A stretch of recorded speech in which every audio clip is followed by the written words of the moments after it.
Hi, thank you for joining us on this episode of Sports Bets for Free. My name is Scott Jenkins, your host. Just a local, not a little, about a local sports bettor here in Phoenix, Arizona. And hopefully today with our picks and your picks, it's going to be another profitable day for you. Saturday, February 24th, basketball slate for us today. Excuse me. A bunch of college, 3 NBA games as well.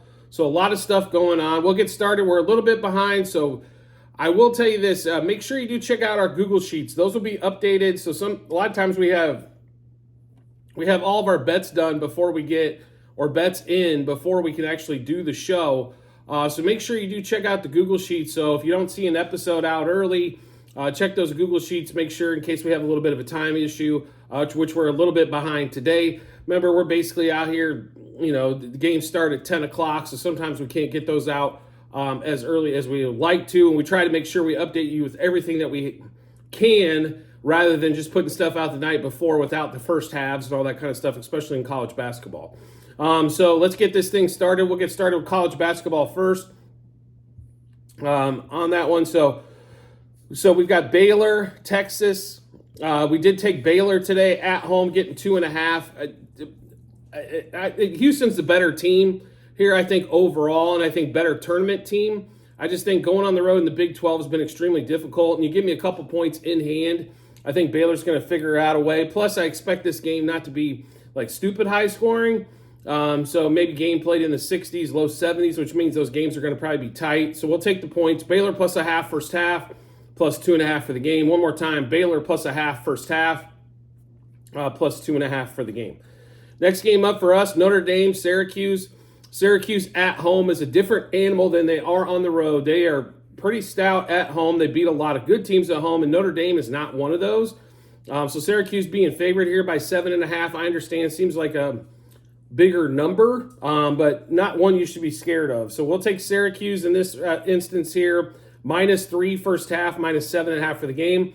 One more time, Syracuse -3 first half, -7.5 for the game. Another early window game that we're on, Arkansas and Missouri.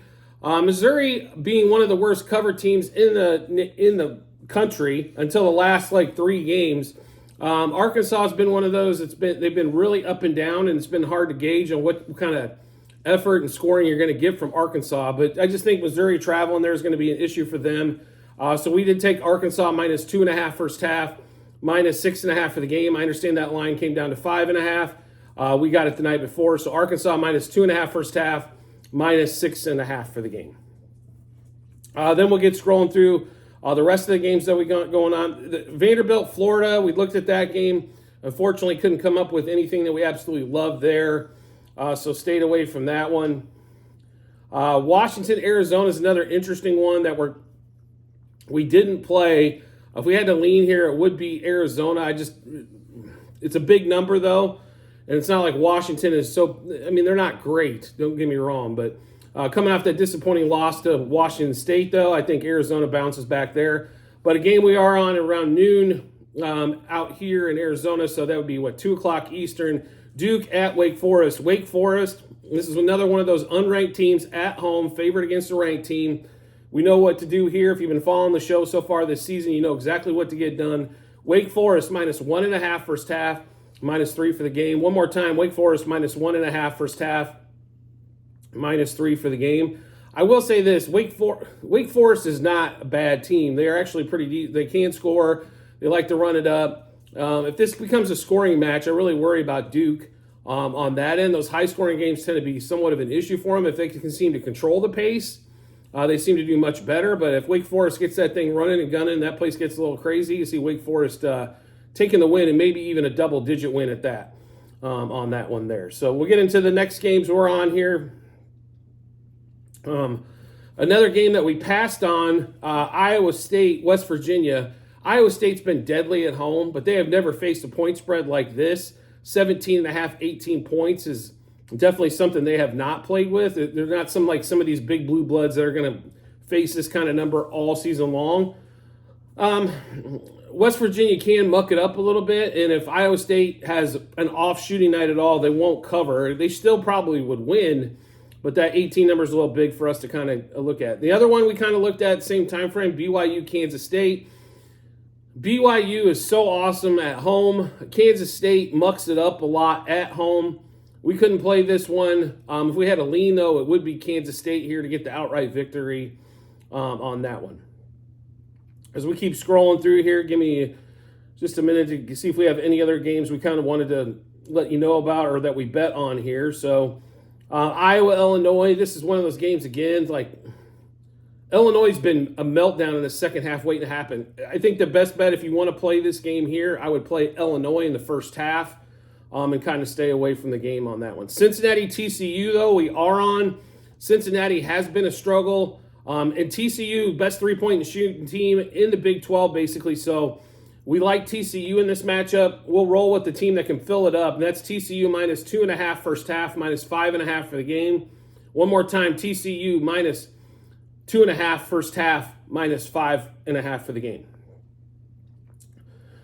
And we get going on the next one. Now we get to the 1:30 game, 3:30 Eastern. South Carolina, South Carolina, Ole Miss. So South Carolina got really hot and then hit Auburn and then kind of hit the bricks a little bit once they took that 40-point beat into Auburn. Ole Miss has been playing fantastic on the road. Chris Beard's got that team rolling. It was a shame, not at Tech, Tech and Texas and all that kind of garbage that went on there. But Ole Miss has themselves a basketball coach, so to speak. So I expect Ole Miss to cover today and probably get a pretty sizable win. So we did like Ole Miss minus 1.5 first half. We grabbed them yesterday at 2. I still like them at 3.5, folks. Wouldn't be scared of the number. So Ole Miss minus 1.5 first half and minus 2 for the game. Then we get on to the next games here. Oklahoma State as we start the 2 o'clock window, which is 4 o'clock Eastern. Battle of the Sooners against the Cowboys. The battle inside of Oklahoma. When it comes to this game, just take the home team. Don't worry about it. Move on with life. There's not much more to that than that. Playing in Stillwater is an extremely tough place to play. You can ask every team in the Big 12. So we do like Okie State today. Even though laying a little bit. So Oklahoma State minus 0.5 first half, minus 1.5 for the game. One more time, Oklahoma State minus 0.5 first half, minus 1.5 for the game.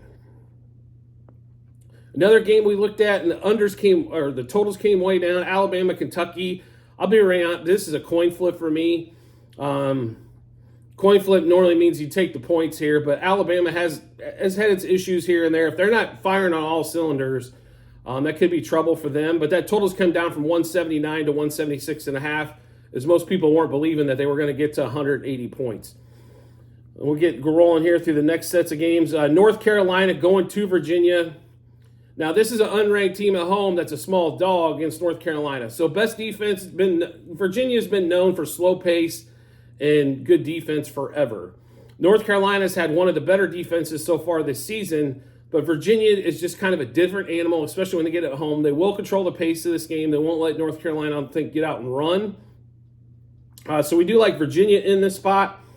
So we're going to take Virginia in a home dog never hurts. So plus 0.5 first half, plus 2.5 for the game. One more time, Virginia plus 0.5 first half and plus 2.5 for the game. Another game around the same time slot is going to be Texas Tech, UCF. Texas Tech has been one of the better teams in the Big 12. UCF's been kind of, I'd say, a little up and down, but they cover extremely well at home. It's a tough place to play. Kansas lost there. I know UCF comes off a bad loss to West Virginia. Tech's been playing well, but we're going to take UCF at home. They were +1. They're +1.5 now. We'll also take a money line in the first half. So one more time in this game, UCF money line first half and +1 for the game. Another game we looked at was Air Force, New Mexico at that same time slot. I'd love to play New Mexico here. They were a cover machine until about 3 weeks ago, and it's been, I think they're probably 0-5 or 1-6 against the spread since then. It's been brutal, so we stayed away from that one there on that. Let's see, we get into the next round of games here and get you through those. Let's see. I do apologize here. This is taking a little bit longer than we expected. Auburn, Georgia is another game we looked at. One of those games that we like but don't love, so we're sticking away from that one. We are on another one here. Drake minus 2.5 going to Northern Iowa. Drake's been on fire. They are the best team in the Missouri Valley Conference. So we did take Drake minus 2.5 minus 1.5 first half, minus 2.5 for the game. Drake minus 1.5 first half, minus 2.5 for the game. The Texas, Kansas, we stayed away from that one. Kansas, I think, should have enough firepower to get this one done and get it done convincingly. But that 7.5 number, they tend to cover those numbers when they come out shooting like gangbusters, but not necessarily when they're not. So we'll stay away from that Texas that Texas game there, Texas and Kansas. And then you got a battle of bad teams that we really wanted to play here, but we just couldn't figure this one out. Georgetown, DePaul. DePaul getting 4.5 at home. I don't know how Georgetown can be favored against anybody unless it is DePaul, but especially on the road. So we stayed away from that one. But if you got to play that game, we like the DePaul plus the points actually there in that one. Then we get into 5 o'clock, 6 o'clock games out here in Arizona. Let's see here. We will get to Connecticut and Villanova. So Villanova been playing really well here. Lines come down here. UConn got blasted by Marquette on the road. They just ran up into a buzzsaw. It's really interesting. If you really look at UConn on the road against ranked teams, true road games, they have not won it. They've won 2 national titles, and I don't think they've won 2 of those games. But they are coming back home where they play fantastic. Villanova, like I said, a little bit on a streak here, but we're going to play the UConn side of this and be pretty confident in this. As we took it at 12.5 yesterday, thought it might head the other direction. UConn minus 6.5 first half, minus 12.5 for the game. UConn minus 6.5 first half, minus 12.5 for the game. A&M and Tennessee was another one of those games we kind of looked at. We stayed away from Tennessee 11.5 point favorite. They haven't covered much as of late. They could barely get a victory against Missouri, let alone cover the 12. So we're going to stay away from that one. Colorado State, UNLV, though, we did play. We like UNLV quite a bit in this matchup. Colorado State comes off. They've had some big wins here as of late. But we like UNLV in this spot at home. We'll take the Running Rebels. We took a money line first half, money line for the game. One more time, UNLV money line first half and money line for the game. And that basically wraps up what we're looking at in college basketball. There are some other games. Colorado, Utah was interesting. We looked at that one. We might add that one back.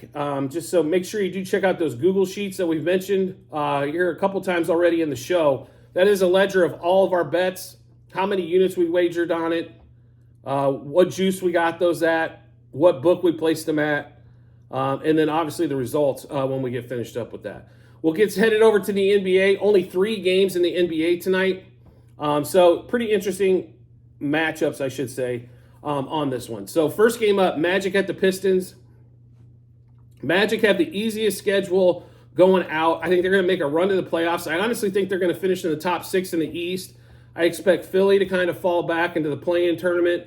I don't think they fall out of the play-in tournament, but Philly gets a win last night. Donovan Mitchell's been sick for 2 games in a row coming out of the All-Star break. Kind of shitty way to come out, as they were the hottest team headed into the All-Star break. They were like 18-3 and then take 2 L's in a row on 2 games they should have won. Magic was one of them. That was a big win for them. I think definitely a confidence booster. That was not a game I think the Magic expected to win if you're really looking at the schedule on the way out. So kind of a bonus game for them on that one. But they are favored by basically 7.5 to 8 in Detroit.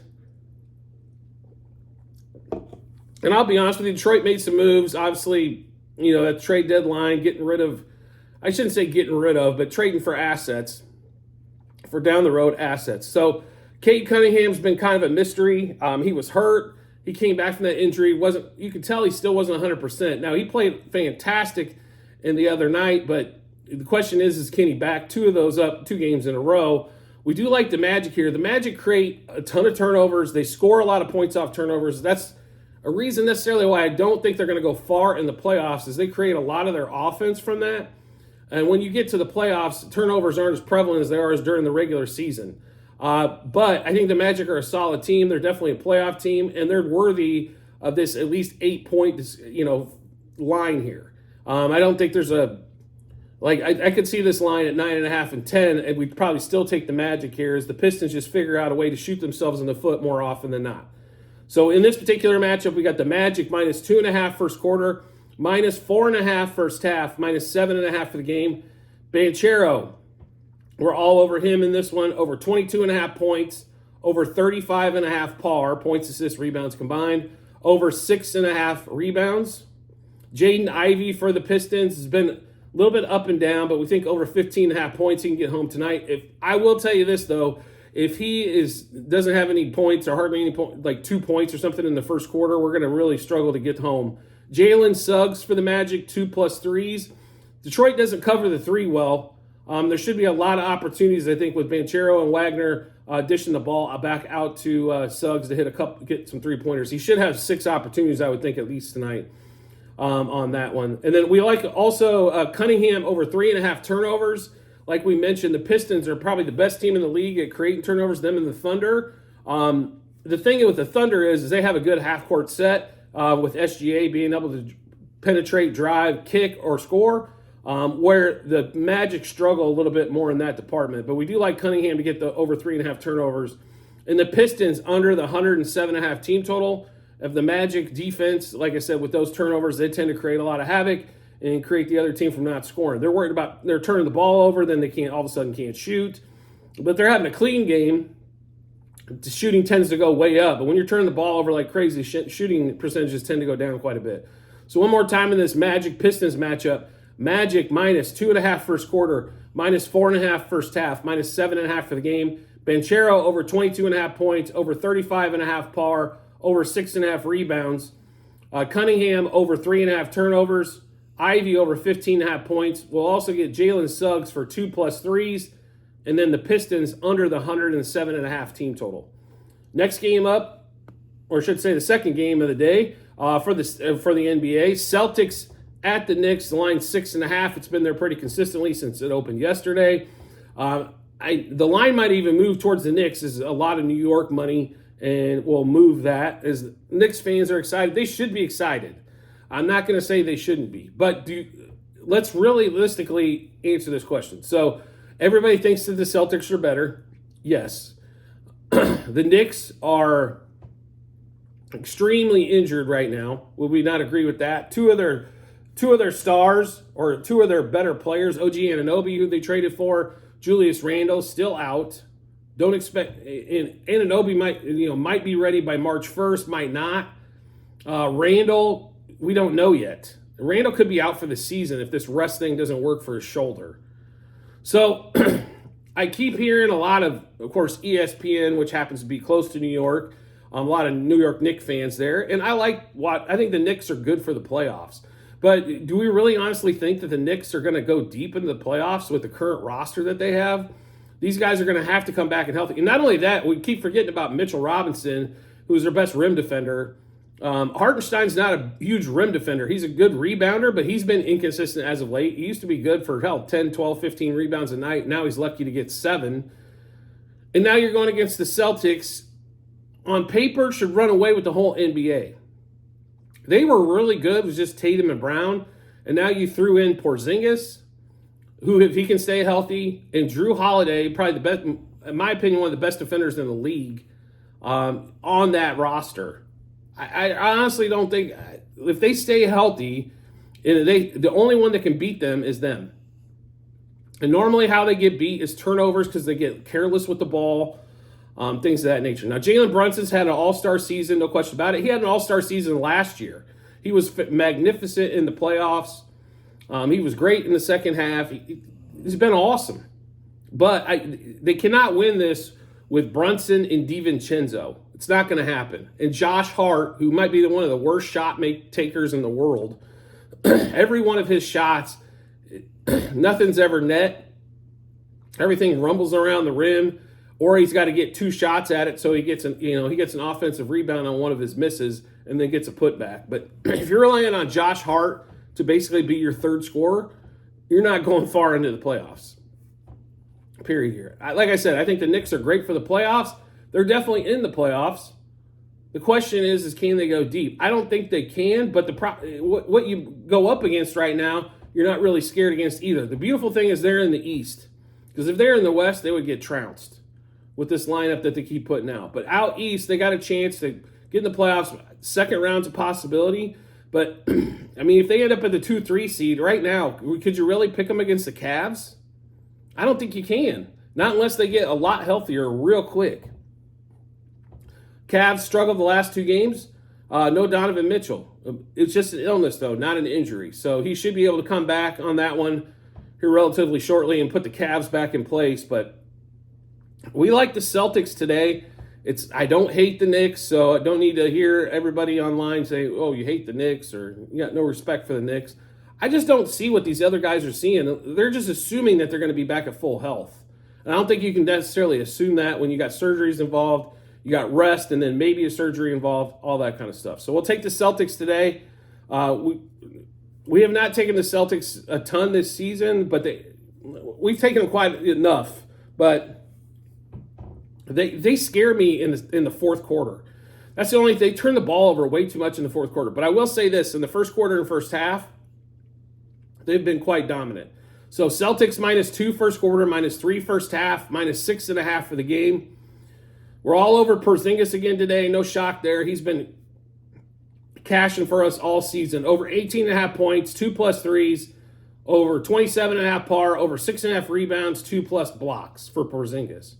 Jason Tatum will also take at 4+ threes. It was like +130 on DraftKings. So we'll take Tatum there for the 4+ threes. We'll also take Jaylen Brown over 2.5 turnovers. I really like Jaylen Brown as a player, but unfortunately, he has turnover-itis, especially in the fourth quarter. He could get all 3 of them in the fourth, and it would not shock me in the least. Celtics also over the 115.5 team total. And Jason Tatum, we also took plus money for over 8.5 rebounds. So Tatum makes he makes a lot of sense to me for MVP. At this point, I would give it to SGA. I love Jokic and what he's done, but SGA's kind of, he's had 30 points in 40 games, 30-point nights in 40 games so far. So to me, he carries that offense a little bit more. Last night, he even had 9 assists to go with that. And he's leading a very young team into the playoff run for the first time. And they're a 2 seed at the moment. And most of the time, the MVP is going to come from the 1-2 seed. If that's the case, Tatum should be considered. He's the best player on this team. Tatum, sometimes I wish he would take it to the hole a little bit more instead of shooting threes, because he creates a lot of either creates foul trouble on the other side, or he creates wide open shots for his guys. But he does take quite a few 3-pointers, and he's been a little inconsistency at scoring. He's not averaging 30. He's like 27-8. What he's been averaging. So, but Tatum's he's the best player on the best team, so he's got to be considered here. So for MVP vote, I know his odds went way down. He was 100-1 a few weeks ago. Now he's at like 40-1. Still got really good odds there at 40-1. I think he should be considered one of the top probably 3 guys. You got to give Jokic his due, SGA, and I think Tatum should be right there as well. So if you're looking for some MVP value for a longer play, I think Tatum has a ton of value. And if he has a couple monsters, maybe a couple 50-point games or something where they win some ridiculous game where he's playing, even in, where he scores in the 30s, or he has a couple, maybe triple doubles or something to that effect, he can get home. But one more time in the Celtics-Knicks matchup, Celtics -2 first quarter, -3 first half, -6.5 for the game. Porzingis over 18.5 points, 2+ threes, over 27.5 par, over 6.5 rebounds, 2+ blocks. Jaylen Brown over 2.5 turnovers. Jason Tatum 4+ threes, over 8.5 rebounds.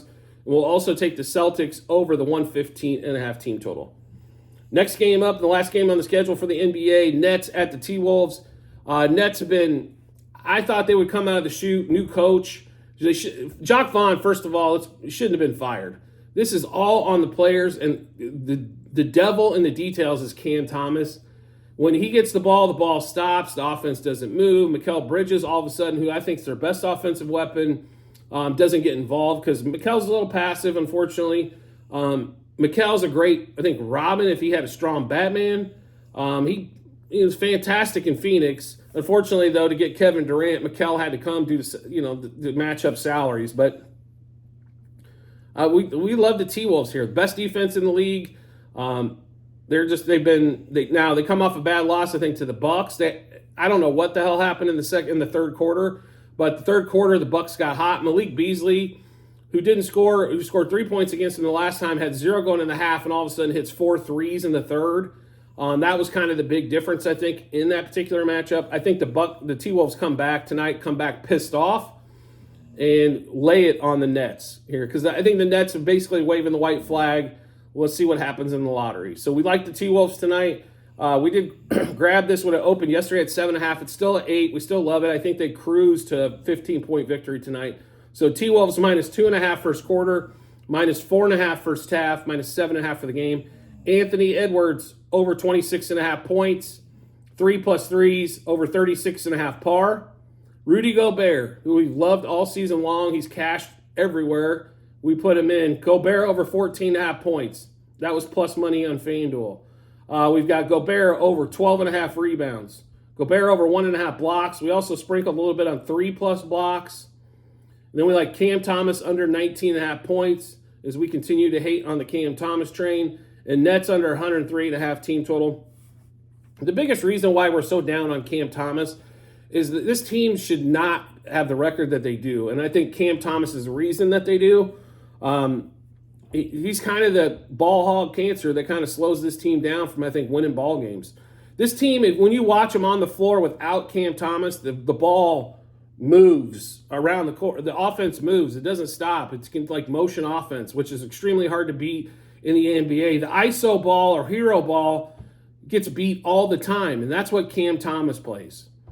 So, like a second unit guy that plays 15 minutes, I don't got a problem with Cam Thomas. The problem is he gets way too many minutes. He can hit some shots, but he takes so many bad shots. It's so ugly. Like, pass the ball, Cam Thomas. It will not kill you. You're probably not getting the ball back because the guys on your team know once they throw you the ball, they're probably not getting it back. That's the problem.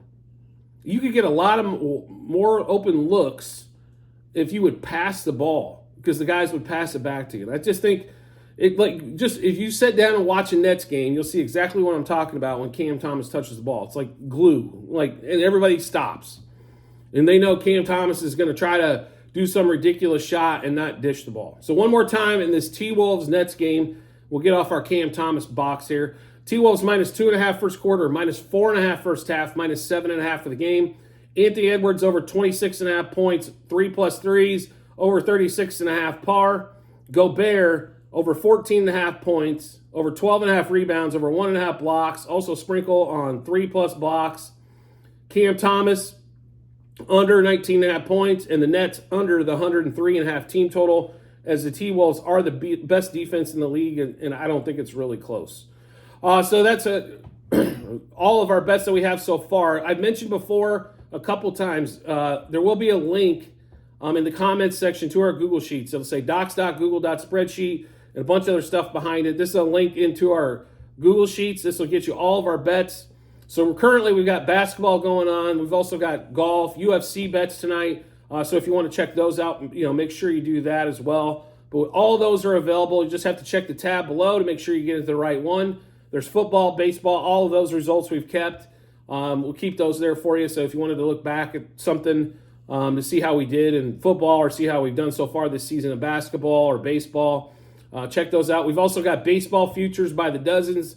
Those are already posted on the bets we've already made there. So if you're interested in baseball, we do have a lot of futures bets placed on player totals and head-to-heads and win totals and all that kind of fun stuff. So make sure you check that out when you get some time as well. That's our ledger. That's everything there. If you happen to miss an episode, you can always go to the Google Sheet and check out what we've got for bets. Or if we're out for a day or something, we've still got bets going on. You'll see those on the Google Sheet. You'll be able to follow along, match them up with your bets, give you that ton of confidence you can head into the betting app or betting window, as we all do, in order to make some money. And as always, if you can subscribe and get notifications to the YouTube channel, makes life really simple. Once you hit that subscribe button, will be shown in your subscriptions. Every time we've got a new episode of bets, you'll see a little dot next to it. If you make the next step and turn notifications on for YouTube, you'll get a notification to your phone or device to let you know Sports Bets for Free has dropped a new episode of bets. Match them up with your bets, and like I mentioned before, give you a ton of confidence you need heading to that betting app or betting window in order to make some money. I do appreciate everybody's support as always, and look forward to seeing you on the next episode.